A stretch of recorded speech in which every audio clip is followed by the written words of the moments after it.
Iya.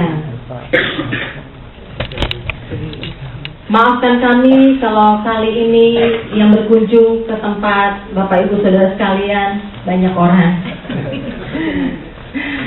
Kami memang keluarga besar di LPM, ya. Kalau kita Tuhan perintahkan untuk datang ke satu tempat, jarang kita datang cuma 1 atau 2 orang, ya. Biasanya kita datang segerombolan, ya, 40 orang, 60 orang. Kemarin Natal kita buat ibadah Natal di Jawa buat orang-orang Muslim sebagian, ya. Itu kita hampir 70 orang yang hadir, saudara. Waktu ke Bali kita 30 orang, tetapi salah satu jemaat yang kita kunjungi dari beberapa yang kita datangi, ya, orang-orang Hindu yang kita layani itu 5 orang, saudara. Bayangkan, yang datang 30, yang dilayani 5 orang. Tapi Tuhan bilang, walaupun ada 100, kalau 1 hilang, Tuhan cari yang 1, saudara. Bukan karena banyaknya, bukan karena besarnya, tetapi kepada orang yang mencari Tuhan, Tuhan akan kirim siapapun untuk datang bawa berita gembira. Kita juga pelayanan di Bali, memang kalau itu lebih besar jemaatnya, karena orang Bali, ya, di Nusa Penida itu hampir 700 orang, semuanya Hindu Bali.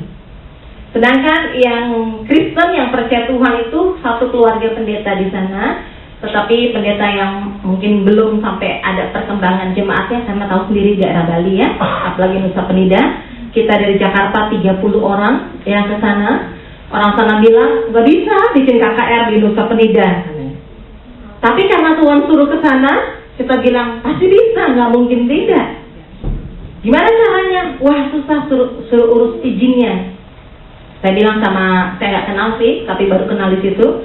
Saya bilang sama bapak di sana, Pak, tolong Pak, saya minta dibikinin KKR-nya di lapangan. Waduh, kalau mau di tempat saya aja. Berapa orang Pak yang bisa hadir? 4. Saya, istri, sama anak, dia bilang. Ada yang lainnya nggak ada, dia bilang. Kalau gitu Pak, bikin di lapangan saja. Wah, nggak bisa, Ibu Yola, mana bisa bikin di lapangan? Bisa Pak. Wah, kalaupun bisa 2 bulan izinnya. Nggak usah Pak, saya butuh cuma 1 minggu. Bisa nggak Pak? Nggak bisa, dia bilang. Bapak coba deh, kita berdoa, Bapak yang melakukan. Ternyata nggak nyampe 1 minggu udah keluar, saudara. Izinnya. Dan luar biasanya lagi, heran, umat Hindunya rajin datang ibadah jam 3 sore, mereka datang jam 9 pagi. Kalau orang Kristen ibadah jam 10, datang jam 10:10. Tapi orang Hindu itu yang tidak mengenal nama Yesus dibilang, nanti kita kumpul di sini ada perayaan ibadah jam 3 sore, datangnya jam 9. Nah, kita hamba-hamba Tuhan siapnya jam 1, saudara, ya.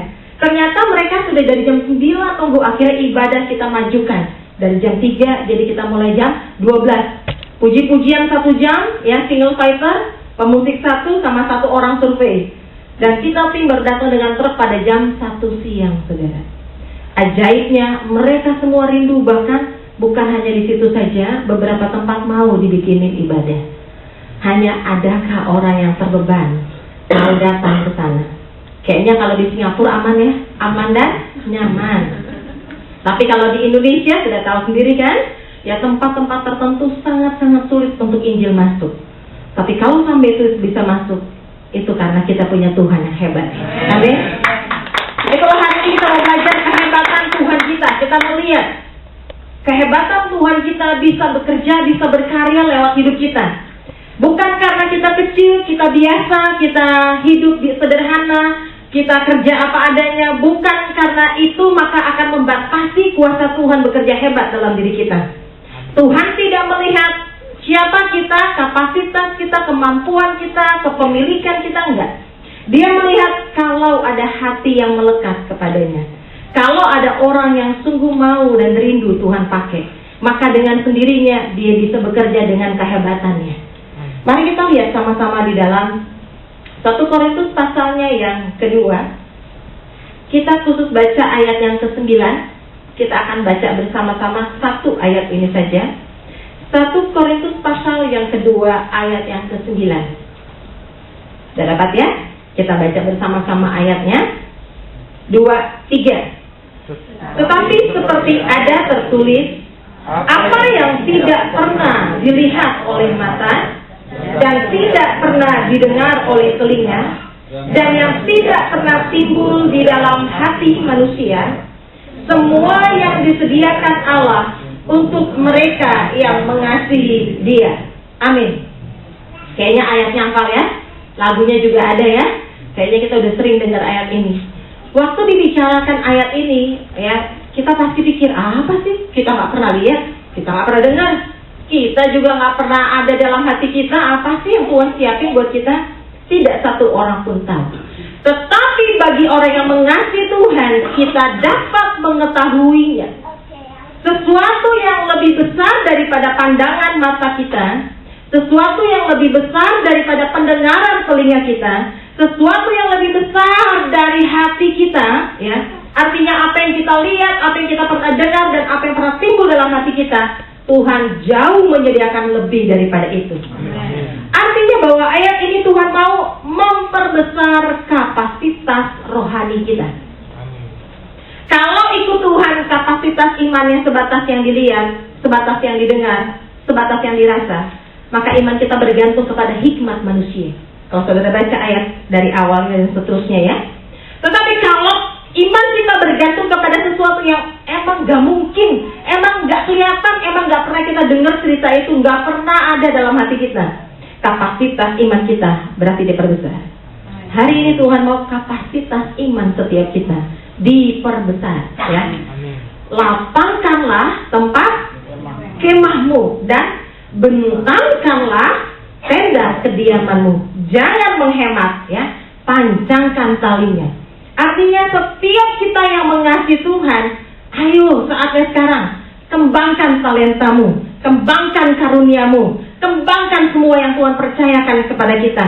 Jangan lagi menghemat diukur, tahun ini saya bisa, tahun depan gak bisa, atau tahun ini saya biasa-biasa, mulai tahun depan saya pasti melayani Tuhan, mulai tahun depan saya pasti bisa memberi lebih banyak buat Tuhan.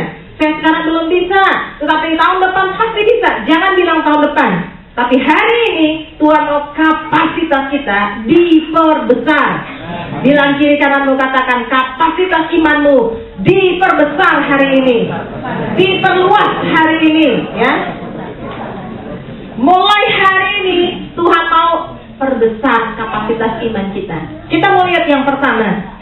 Ayat tadi bilang begini, apa yang tidak pernah dilihat oleh mata? Saya tanya, siapa yang pernah lihat? Enggak ada yang pernah lihat.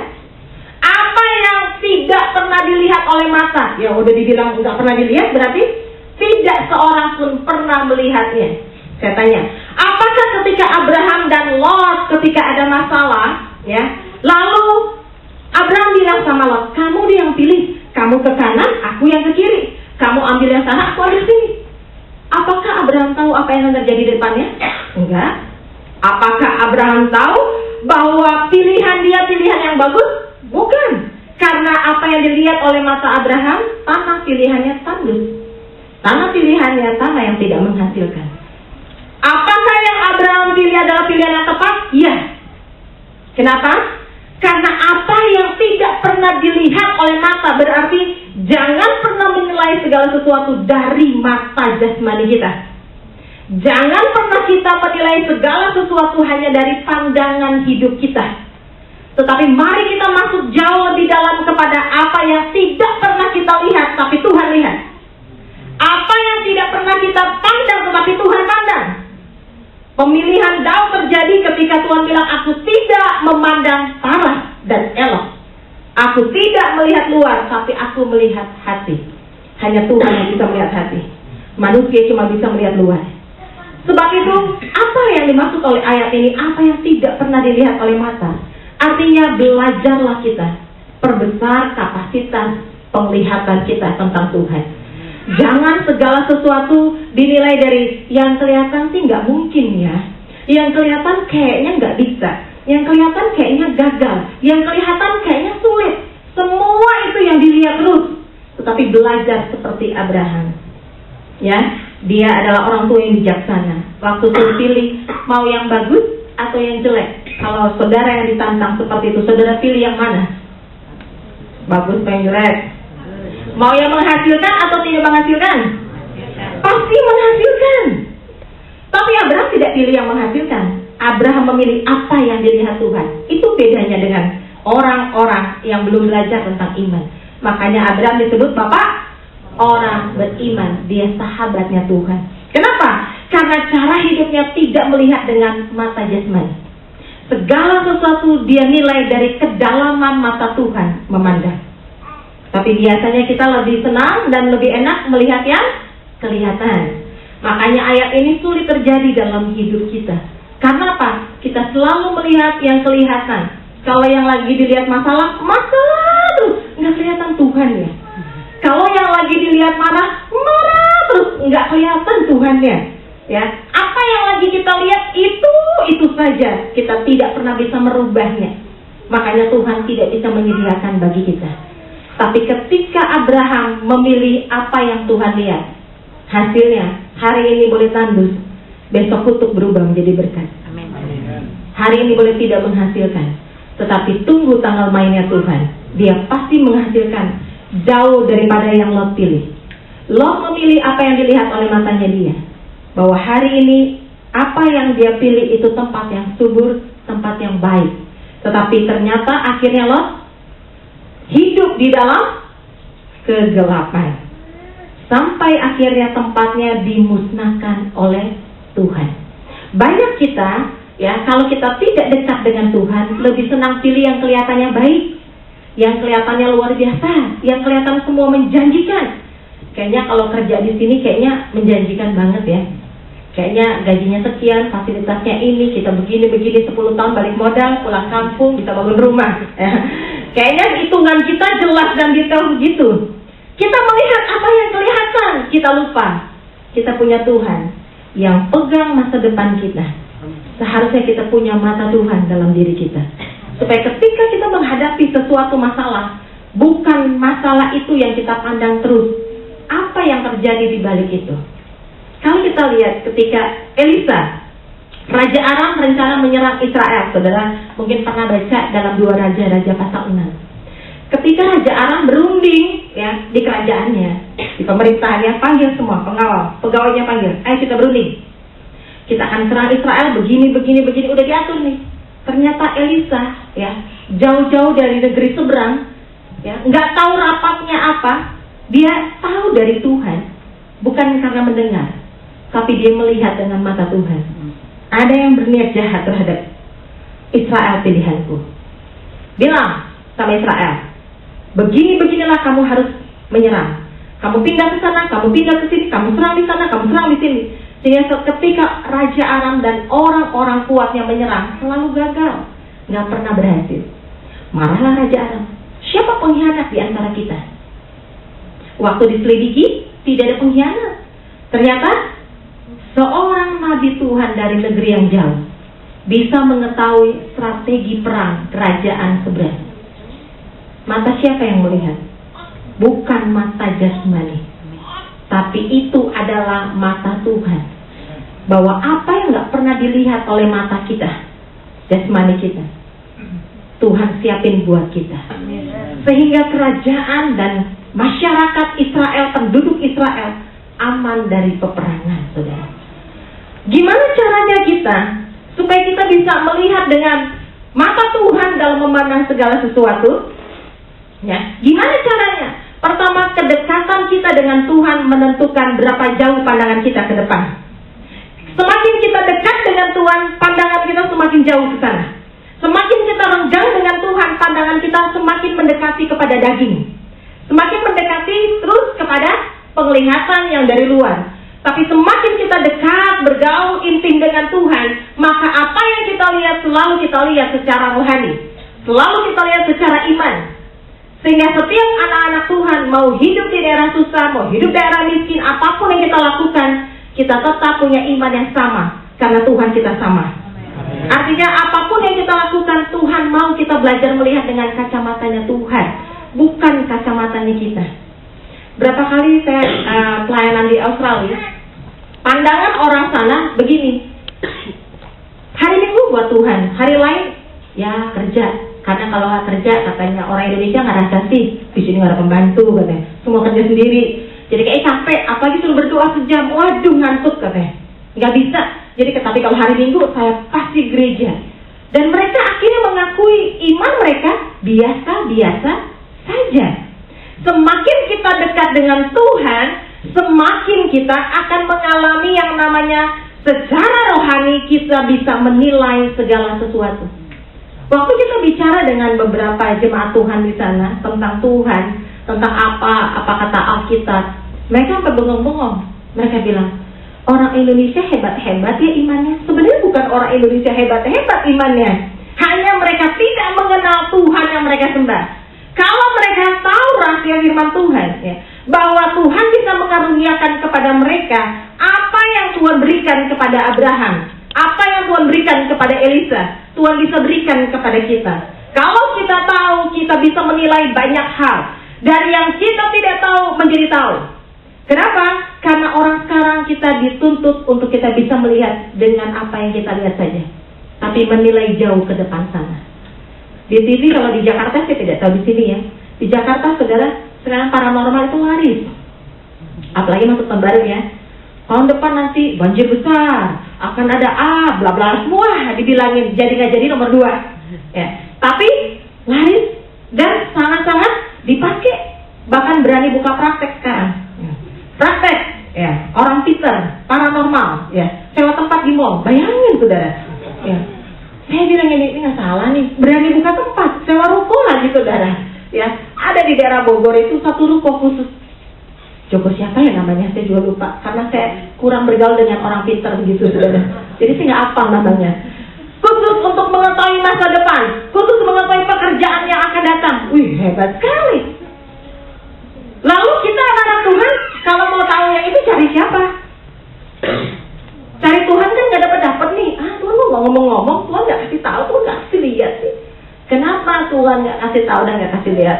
Karena kapasitas iman kita belum diperbesar. Kalau kapasitas iman kita, kedekatan kita dengan Tuhan semakin dekat, maka pandangan kita semakin lompatan imannya jauh ke depan sana. Apa yang Tuhan siapkan di sana, kita sudah mengetahuinya. Itu yang namanya kita berjalan ke tanah Kanaan dengan iman. Bangsa Israel selalu melihat apa yang dengan matanya. Waktu nggak ada air, mengeluh. Nggak ada makan, mengeluh. Jalan jauh, mengeluh. Puji Tuhan kita tadi nggak mengeluh ya. Kita tadi udah olahraga cari gereja ini ya. Maklum saudara, kita bukan dari Singapura, kita dari Jakarta. Biasa kalau ke Singapura, naik taksi tinggal bilang udah nyampe. Sekarang nyari sendiri. Kenapa nyari sendiri? Maklum 38 orang. Jadi saya bilang kita naik bus, ya. Percaya sama bus bilang turun. Ternyata salah, saudara. Kita turun di negeri seberang sana. Ya, makanya kalau saudara lihat semangat tadi, udah ketemu semangat di jalan. Udah keringetan dulu tadi, saudara. Lumayan kita jalan kaki, tapi kita senang. Kenapa? Karena kita cari Tuhan. Karena kita berjumpa dengan Tuhan. Tuhan mau kita belajar lihat. Jangan lihat dengan mata jasmanimu. Apa yang kau rasa, apa yang sedang ada masalah dalam hidupmu, jangan lihat itu. Ayo kita beralih sekarang melihat kepada hal yang jangan 1 meter ke depan, kita lihat 10 meter ke depan. Jangan kita lihat 10 meter ke depan, kita lihat 20 meter ke depan. Karena ketika Alkitab ada, itu bicara tentang hal yang akan datang. Dia bukan bicara hal yang sedang terjadi saja, hal yang akan datang. Yesus datang sudah dinubuatkan. Semua orang pada saat itu sudah mendapatkan mata iman. Pandangan mereka bukan pandangan hari ini saja. Alkitab sendiri sampai kitab Wahyu itu pun menyatakan apa? Apa yang tidak pernah kita lihat dengan mata kita. Itu semuanya ada sebenarnya. Tapi kebanyakan hidup kita selalu melihat apa ya? Kelihatan. Tapi kayaknya jemaat ini enggak ya? Maksudnya enggak ada yang bilang. Enggak ada yang ngaku. Yang kelihatan gitu kalau misalkan, saya tidak tahu kalau di sini ya, kalau di Australia kan hitungannya gini. Per jam sekian, gaji sebulan sekian, itu udah ada. Nanti tahun sekian kita bisa jalan-jalan, tahun kesekian kita bisa pulang Indo, tahun sekian anak kita begini, tahun sekian sekolahnya begini. Itu udah prediksi. Ketika terjadi masalah berat, semuanya hilang, langsung kayaknya orangnya putus hubungan dengan Tuhan ya. Langsung kayaknya nggak bisa ngapa-ngapain ketika terjadi satu masalah saja. Kenapa? Karena biasa berjalan dan melangkah dengan apa yang dilihat. Saudara udah mulai nabung nih, nabung sekian, tahun sekian kita bisa ini. Semua itu aturan dari kita, apa yang kita lihat. Apakah tidak boleh? Boleh, tapi jangan kenceng di sana. Kalau udah diukur-ukur sebulan ya, kayaknya bulan ini kita belum bisa kasih perpuluhan, apalagi kasih gereja, kok nggak bisa. Kita lupa aturannya Tuhan yang pertama, ya, bahwa Tuhan suruh memberi bukan karena kita punya banyak, bukan. Berilah maka engkau akan diberi. Takaran yang engkau pakai akan dipakaikan kepadamu. Kalau engkau mengukur, Tuhan akan mengukur juga. Prinsip Alkitab tidak bisa diganggu-gugat. Kita bisa nggak bisa, kita punya nggak punya, harus jalan. Kenapa? Karena kita bukan berjalan dengan mata jasmani, tapi berjalan dengan mata iman. Saatnya hari ini Tuhan mau buka mata imanmu. Ada proyek besar di depan sana yang Tuhan sediakan. Buka mata imanmu. Ada ladang pelayanan yang sangat luar biasa besarnya yang Tuhan siapkan bagi kita. Mari buka mata imanmu. Ada banyak hal yang ajaib di depan sana. Kenapa Tuhan belum beri sekarang? Kenapa Tuhan untuk memberi anak sama Abraham itu nunggu lama baru dia beri? Dia lebih tahu tentang segalanya. Kapan saat yang tepat kita terima berkat itu? Mungkin kalau Abraham langsung diberi anak sama Tuhan, ya, waktu ketika dia sudah bermasalah dengan Hagar, akhirnya salah ambil langkah. Saat itu Abraham belum tentu siap ketika Tuhan bilang, Abraham, persembahkan anakmu di mezbahku. Belum tentu dia siap. Tetapi Tuhan tahu momen dan saat yang tepat kapan anak ini bisa diberikan. Bagi setiap kita pada saat ini, mari kita melihat diri kita. Jangan menilai dari kacamatamu saja. Menilailah dari mata Tuhan. Amin. Ya, jangan menilai hanya dari apa yang kita lihat saja. Menilailah dari apa yang kita tidak lihat, tapi Tuhan lihat. Beberapa tempat di Indonesia kalau kita berdoa, kita bukan karena diundang datang, ya, bukan. Karena Tuhan taruh di hati kita, makanya kita datang. Jadi Pak Vincent, Ibu Ani pun nggak undang, pasti kita datang. Bukan karena diundang kita datang, tetapi karena Tuhan taruh di hati kita, makanya kita datang. Begitu juga di desa di Jakarta, di Indonesia, kita datang bukan karena diundang, tetapi sudah ada di hati kita. Kita melihat dengan apa yang Tuhan lihat. Daerah mana yang penting, yang perlu. Walaupun undangan banyak untuk kita datang, nggak semua kita datang. Kenapa? Kita mau melihat apa yang Tuhan lihat. Dan tiap kali kalau kita datang, tepat seperti apa yang Tuhan taruh, maka banyak kegerakan-kegerakan yang besar, kegerakan rohani terjadi di sana. Banyak hal yang ajaib yang tidak pernah kita pikirkan terjadi di sana. Banyak hal yang luar biasa terjadi di sana. Karena apa? Karena kita menilai dari apa yang Tuhan lihat. Mampukah, bisakah kita melihat dengan apa yang Tuhan lihat? Anak yang tidak bisa diharapkan, banyak kemasalahnya. Mungkin anak ini bermasalah dengan banyak hal, tapi lihatlah dengan kacamata Tuhan. Apa rencana Tuhan bagi dia? Saya punya teman di Malaysia, menikah dengan orang Australia, teman kita. Ketika berdoa minta anak, dia bukan Kristen, saudara. Dia berdoa, dia minta anak, tapi nggak dapat anak. Ketika dia dapat anak, dia dinubuatkan, kamu akan punya anak, dan ternyata dia punya anak, tapi anaknya yang tidak bisa tinggi, yang tidak bisa besar. Jadi umur berapa dia ya? 5-6 tahun, masih segitu saja, saudara. Dan waktu kita lihat itu, kita pun sempat tanya, Tuhan, dia kan belum mengenal Tuhan. Menurut pikiran kita, Tuhan pasti beri yang terbaik, ya, menurut kita. Tapi ternyata kenapa Tuhan beri itu? Ketika Tuhan beri itu, dia bawa itu ke pendeta-pendeta, ya, minta didoakan. Setiap ketemu hamba Tuhan, doakan. Akhirnya dia terbiasa mendengar Tuhan. Dia terbiasa mendengar nama Yesus. Waktu kita datang ke sana, ya kita maklumi kalau dia mau sholat, boleh. Maksudnya kita nggak masalah. Bahkan kita nggak mungkin lah ajak dia ke gereja. Herannya, waktu kita berkunjung ke Malaysia, dia bilang sama kita, jangan lupa ya, Minggu jam siang nanti kita ke gereja. Hah? Udah gereja? Iya, itu gembala aku tuh. Dia bilangnya gembala aku. Hah? Hebat. Gembala aku, nanti ya aku kenalin sama gembala aku. Oh, luar biasa. Bukan karena pandangan mata kita bilang, kok Tuhan gak beri yang terbaik. Ternyata bagi Tuhan, itu yang terbaik. Untuk membuat orang mengerti kasih Tuhan besar, lebih dari apa yang kita lihat. Amen. Dengan cara demikian, dia banyak datang ke gereja, dia jumpa dengan pendeta-pendeta, banyak mendengar nama Tuhan. Itu cara Tuhan, saudara. Kita gak bisa menilai segala sesuatu dengan apa yang kita lihat saja. Mari kita belajar melihat dengan kacamata iman. Daud kalau menilai Goliat pasti nggak mampu melawan, ya. Kita pun kalau melihat masalah kita kayaknya menyerah, kayaknya nggak mungkin kita akan menang. Tapi Daud tidak melihat dengan kapasitas kemampuannya dia. Melawan Goliat yang tinggi besar pakai apa itu ya? Lembing ya. Lalu pakai perlengkapan perak semua. Aduh, kayaknya nggak bisa ditembus deh, nggak mungkin. Tapi Daud cuma pakai apa? Pakai batu doang, saudara. Pakai katapel doang. Nggak berat dia punya alat. Tuhan nggak pernah paksa kita punya alat yang besar. Tuhan nggak paksa kita punya kemampuan yang besar. Apa yang engkau punya, pakai. Itu bisa menjadi keajaiban. Tuhan nggak minta kita punya sesuatu yang hebat. Tuhan, kalau saya nanti dapat uang sekian, baru saya akan melayani engkau. Baru saya akan memberkati pelayanan, memberkati gereja. Jangan tunggu yang besar. Ya.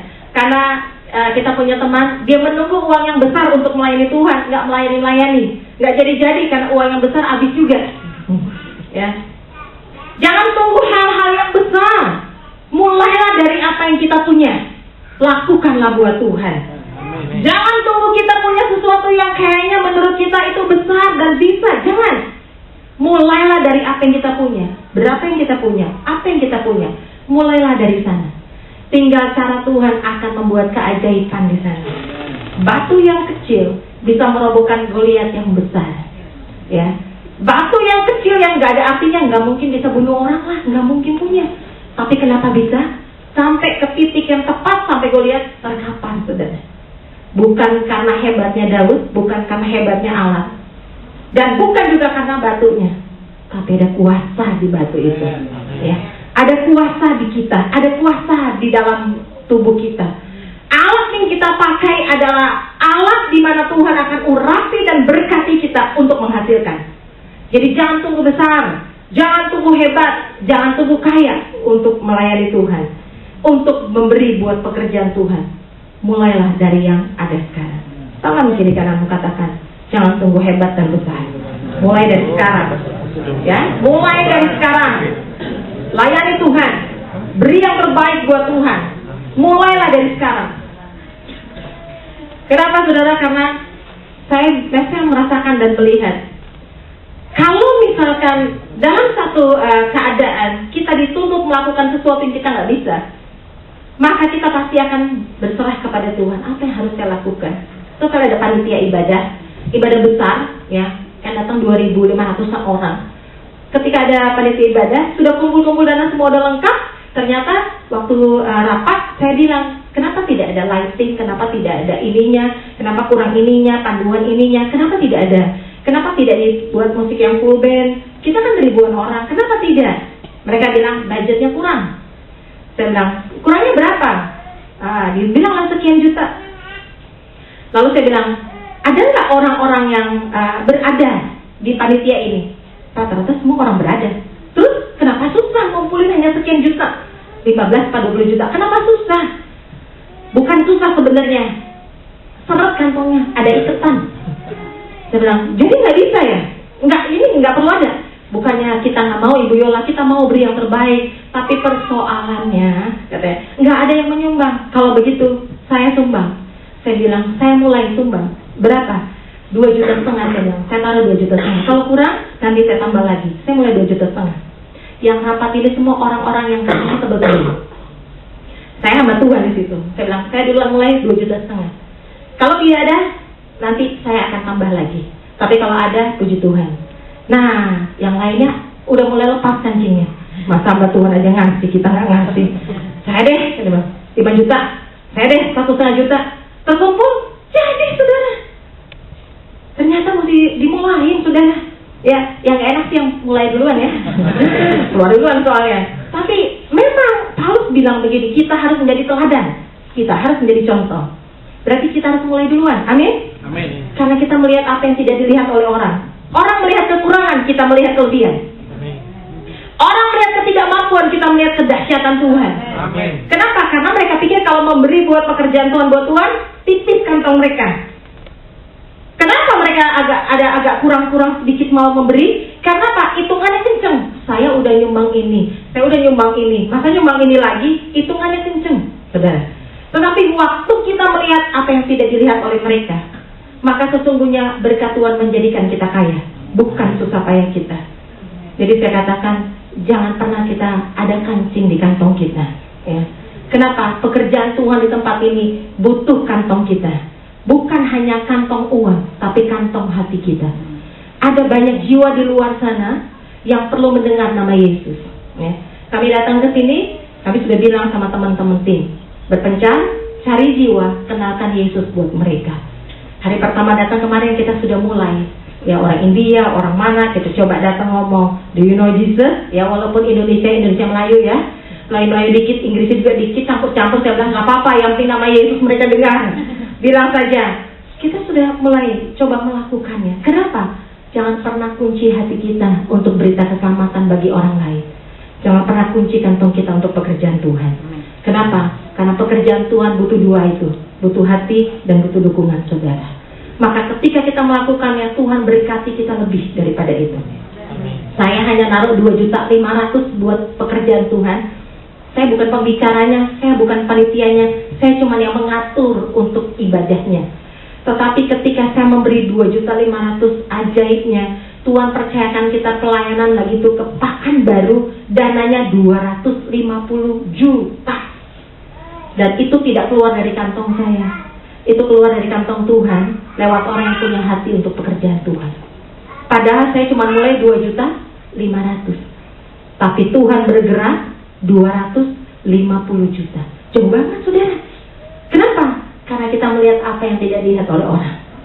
Jadi mulai hari ini, jangan pernah lihat berapa kantongmu, jangan pernah lihat berapa hatimu, tapi lihat apa yang Tuhan siapkan buat engkau. Saudara percaya Tuhan siapkan banyak buat engkau? Amin. Amin. Bergeraklah dengan imanmu, jangan dengan penglihatan matamu. Kita lihat lagi, apa yang tidak pernah didengar oleh telinga. Saudara, kita tahu waktu Sakeus, ya, hanya mendengar cerita Yesus akan lewat, ya, dia kenal Yesus? Tidak. Dia cuma mendengar. Dia mendengar sebatas yang dia dengar bahwa Yesus bisa melakukan mujizat. Yesus bisa menyembuhkan. Saya tanya, buat apa Sakeus cari Yesus? Dia sakit? Ada yang tahu? Dia sakit? Sakit tidak sakit, ya? Kenapa Sakeus cari Yesus? Kenapa? Apa alasannya? Apa Yesus lakukan buat dia?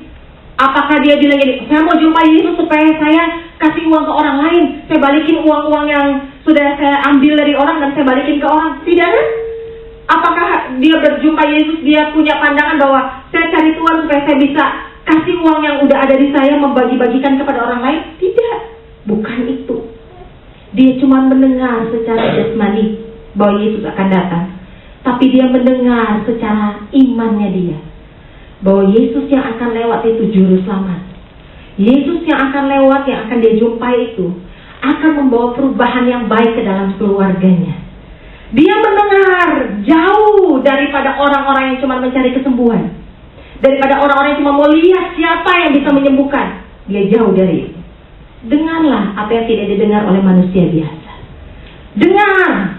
Waktu engkau mendengar sesuatu, dengarlah apa yang Tuhan mau bicarakan lebih dengan kita. Dan waktu dia cari Yesus, dia nggak bisa lihat.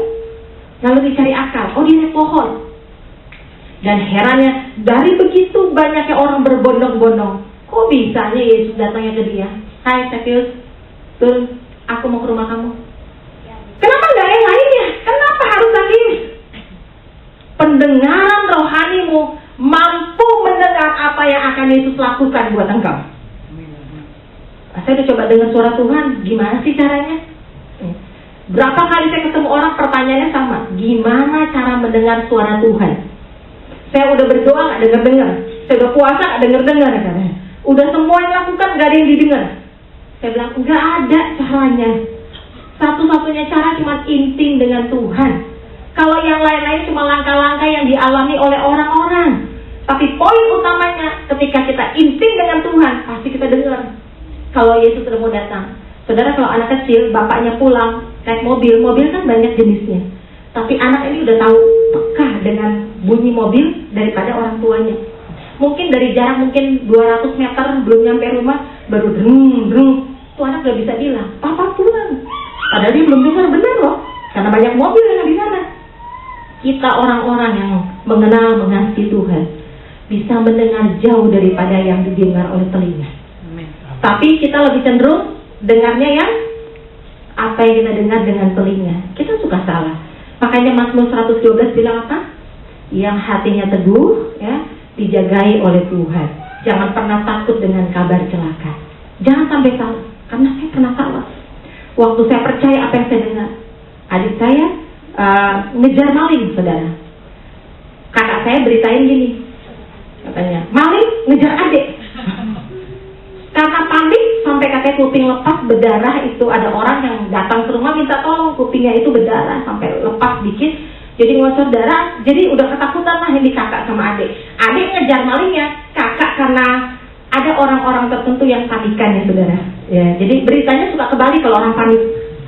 Nyampe di saya kebalik, dia bilang, lah bangun, berdoa, ini jam 12 malam saudara. Berdoa, kenapa? Itu adik lagi dikejar maling. Kakak buru-buru kan, dia nggak tahu kalau benar. Apaan? Dia bilang, adik dikejar maling. Waduh, maling apa? Itu sampai berdarah-berdarah, kupingnya lepas. Coba saudara, apa nggak langsung hati gimana? Kita kan langsung tutup pintu. Tuhan, kok bisa tuh maling kejar adik? Kebalik kan? Kenapa maling itu kejar adik? Sampai katanya satu orang yang di rumah yang mau ditolong sampai berdarah-berdarah. Apalagi dia ketemu adik saya, waduh dia apain? Saya bilang, waduh saya udah khawatir aja. Saya bilang, Tuhan tolong Tuhan, biar maling itu tidak kejar adik. Kan kebalik doanya. Kenapa? Kita hanya mendengar apa yang kita dengar. Kita nggak mendengar apa yang dari Tuhan. Saya udah mundar-mandir di kamar, Tuhan ngomong, Tuhan gimana Tuhan? Apa yang akan terjadi? Tuhan ngomong. Lalu Tuhan bilang, kamu tenang, tanya lagi yang benar, beritanya salah. Saya tanya kakak lagi, saya sini ya, gimana? Udah ada berita belum? Masih. Ada masih dikejar maling. Masih panik kan? Saya bilang, saya tutup itu lagi, Tuhan. Si Tuhan, aduh saya udah gak tahu gimana Tuhan. Langsung bilang lagi mas saya, kamu tenang, dengar baik-baik, tanya ceritanya. Berita itu salah. Kalau di posisi ini saudara percaya mana? Tuhan apa berita yang kenyataan? Kebanyakan orang percaya berita kenyataan daripada percaya Tuhan. Dan saat itu saya bilang gini, Tuhan, yang benar yang mana? Kamu tanya kakak kamu. Saya akhirnya nggak di kamar lagi. Saya keluar saudara, saya ketemu orang yang berdarah. Saya keluar, saya datengin kakak saya.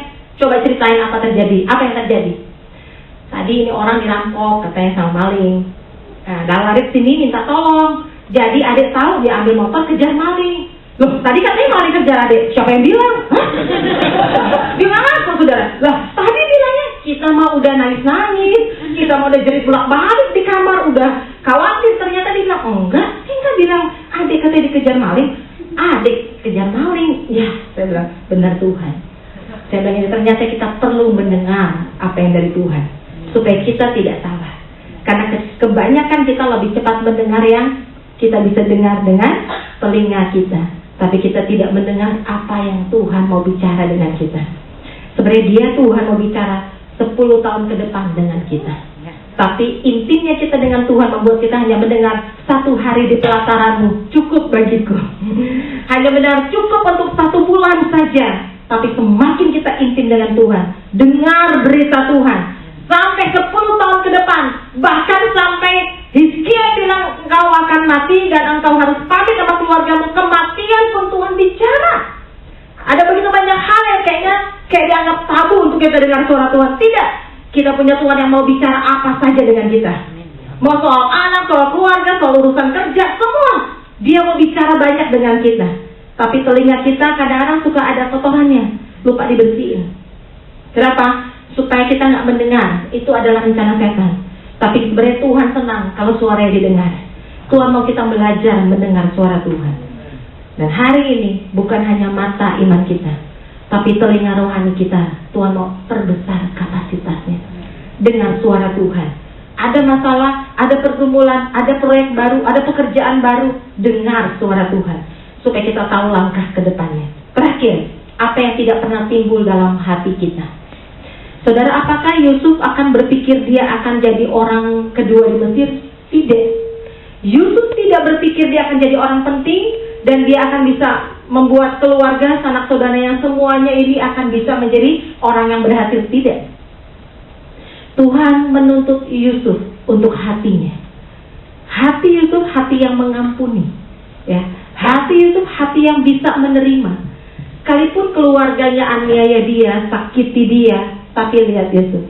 Memang kemana-mana ketemu orang yang lupain dia. Juru makan, juru minum, juru saji, semua lupain dia, saudara. Gak ada yang ingat dia di penjara. Tetapi luar biasanya Yusuf, dia tahu dia punya hati. Bukan menilai dari apa yang dia rasa.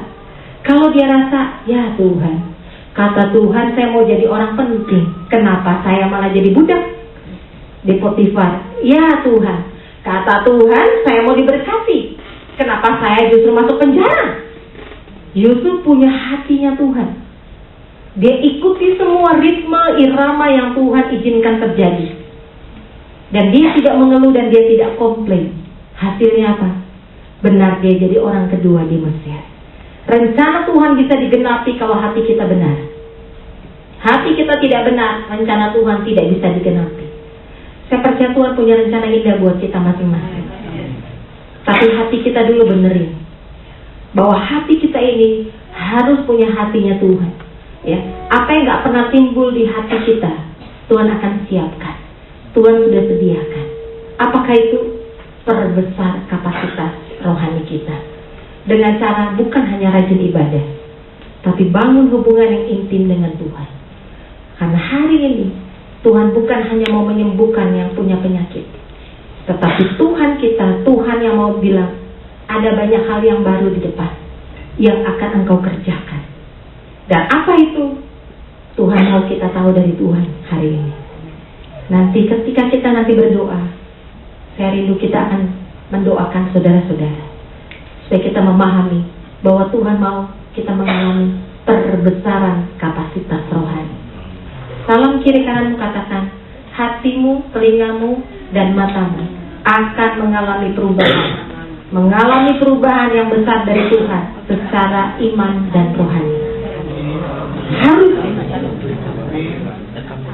Saudara harus melihat bahwa saudara lihat hari ini bangku hampir penuh ya.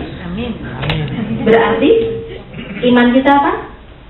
Bahwa sebenarnya bangku ini semuanya pasti akan penuh oleh Tuhan.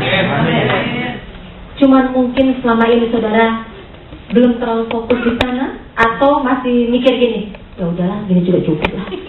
Makanya Tuhan kirim kita untuk jadi contoh dulu. 38 penuhin di sini dulu saudara. Supaya apa? Supaya saudara tahu, saudara percaya tempat ini pasti penuh dengan jiwa. Jangan lihat dengan mata jasmani. Coba jemaat Tuhan di tempat ini, lihat kiri kananmu, sekelilingmu. Dikit lagi penuh kan? Dikit lagi kan? Perbesar kapasitas imanmu, pasti akan terjadi, pasti akan penuh, ya. Pasti. Kenapa? Harus mulai dari kita deklarasikan bahwa memang tempat ini pasti didatangi oleh jiwa-jiwa. Kita nggak peduli dari mana, selama nama Tuhan ditinggikan, Yesus akan menarik jiwa datang ke tempat ini. Iman pujian saudara menarik kita datang ke tempat ini. Ya, apa yang engkau lakukan di tempat ini membuat kita datang di tempat ini. Ya. Hal yang nggak mungkin. Saudara pernah undang orang hamba Tuhan datangnya 38? Belum pernah? Saudara pernah kedatangan tamu 38? Belum pernah? Nanti akan pernah sampai 60 orang saudara. Bahkan akan banyak orang akan datang ke tempat ini untuk beribadah kepada Tuhan. Asal kapasitas iman saudara diperbesar, ya, hatimu diperbesar untuk jiwa-jiwa, maka pasti tempat duduk ini semua akan penuh. Saya yakin dan percaya Tuhan mau katakan, jangan patah semangat, ya, jangan pernah mundur. Bahwa apa yang saudara lakukan di tempat ini pasti berbuah, pasti menghasilkan. Tuhan mau bilang ini untuk saudara, bahwa Tuhan mau mengirim jiwa-jiwa baru ke tempat ini. Dan engkau akan menuai, tidak tunggu tahun depan, tahun ini juga. Terlalu lama tahun depan, tahun ini juga. Asal saudara percaya, maka sungguh Tuhan akan kirim jiwa-jiwa ke tempat ini. Amin.